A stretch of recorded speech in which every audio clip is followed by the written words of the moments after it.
I crashed on a pace lap.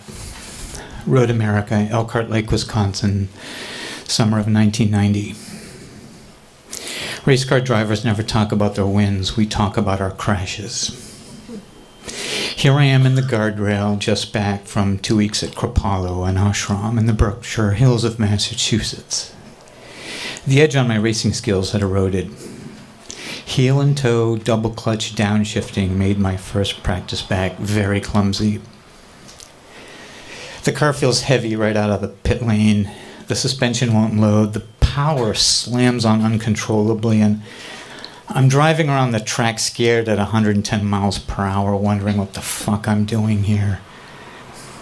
It's disorienting bringing a race car up to speed. I push the pedals and the power begins to smack life through the carbon fiber chassis. I breathe into the car's rising speed and power, listening for the motor to tell me what it wants, how it feels. I extend my sensitivity into the wheels and smile at our braking skills deep into corners. I have some heat in the motor now. The tires begin to grip.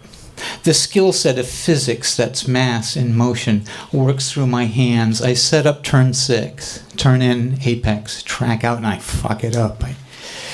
I turned in too early and added power too late. The car slides 2 wheels into the grass, exiting the turn. I lift off power, drive it back onto the track, coast through 7, set up 8.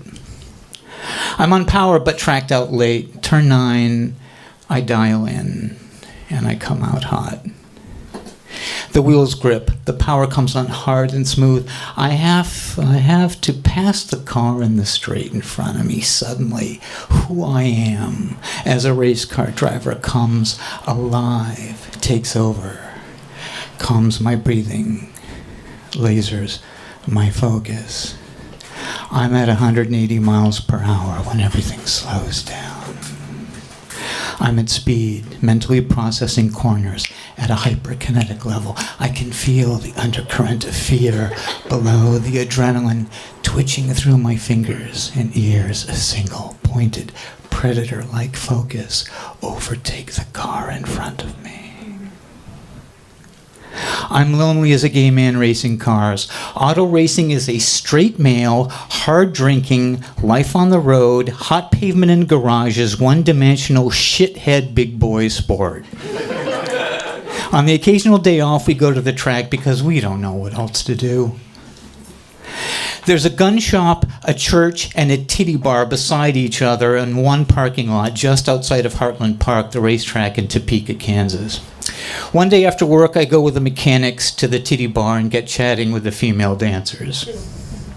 What do you do? This one dancer asks me. Well, I'm the zoning commissioner for the city of Topeka.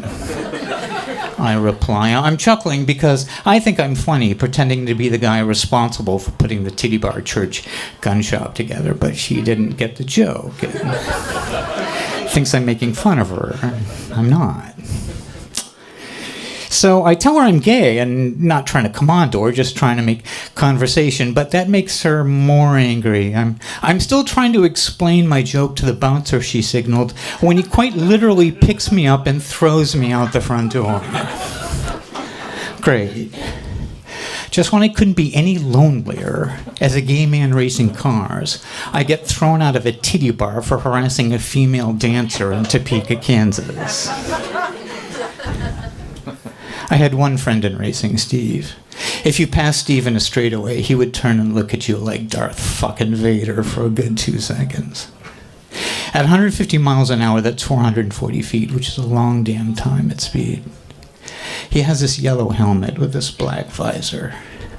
And with my eyes forward, I see that helmet turn and look at me. I think to myself, how long is he going to look at me? I'm at 150 miles an hour. It's really intimidating. So I'm on the outside pole with Elton Julian from Brazil. We come around the last turn for the green flag. Elton goes to power early, and I go with him. But the field doesn't follow, so the flagman waves us off to come around again and start the race. I go into turn 1 wide to give Elton room beside me through turn 1. There's gravel on the pavement, which is like driving on marbles. I turn the wheel, nothing. I hit the brakes, nothing. I go off the track and into the guardrail, tear the nose off the car. Now, I've won 2 Formula Ford races. I'm really proud of that. But I'm remembered years later now as the guy who crashed on the pace lap before the race even started. My first win, I was shaking so hard, my body so exhausted from the adrenaline, I couldn't get out of the car. It took 4 mechanics, 2 on each side, to lift me out of the car.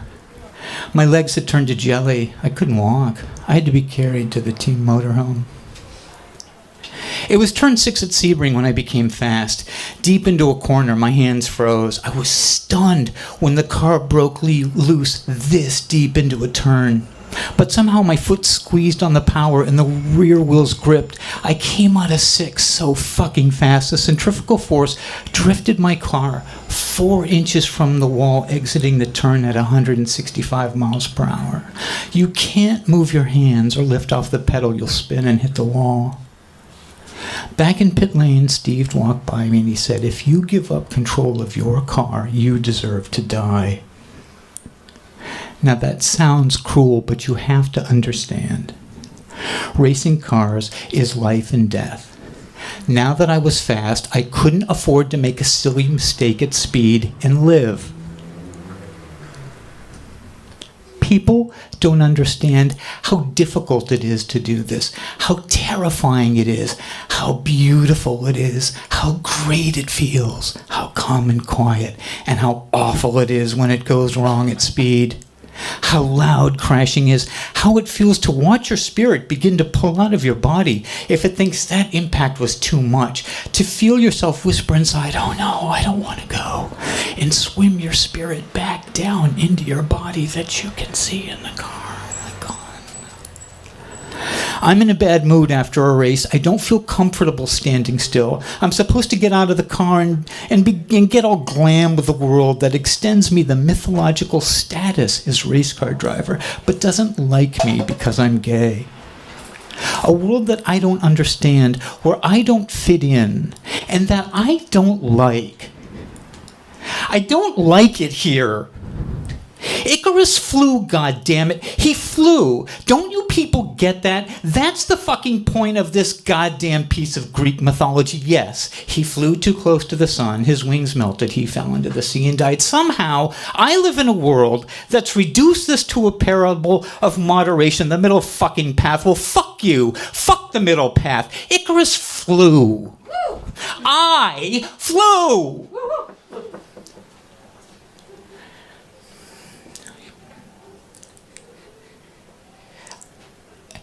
I couldn't manage my fear anymore. I wasn't getting any faster. That's the truth of why I quit racing. You know that feeling of impending doom? You know what that is? That's impending doom. The safety truck just pulled up beside me. I've been sitting here in the car off the track, staring at the guardrail. I climb out, walk back to the pits, ignore the team owner, the ambulance crew, get out of my racing gear, into my car and drive 1,900 miles back to Kripalu, the ashram in the Berkshire Hills. There's a stillness with the monks that feels safe. I take out my feelings for a test drive. After a few days, I'm invited up to the guru's house by one of the renunciates. Amrit Desai bounces into the room, taking an interest in everyone.